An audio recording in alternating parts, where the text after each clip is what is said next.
کسی اہل حدیث کی ماں نے ایسا بیٹا جنم دے دیا ہو کہ وہ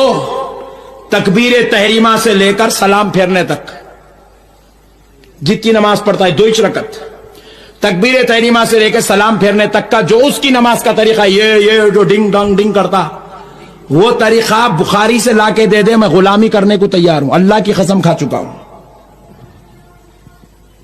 الو بناتا ہے لوگوں کو، بخاری میں ہے، بخاری، اس کی خود کی نماز بخاری میں نہیں ہے۔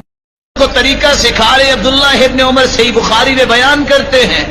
کان اذا قام الى الصلاة، جب نماز کے لیے کھڑے ہوتے، رفع یدیہ حذو منکبیہ، اپنے دونوں ہاتھوں کو کندھوں کے برابر لے جاتے، فکبر، اللہ اکبر کہتے، فاذا رکع، جب رکوع کرتے،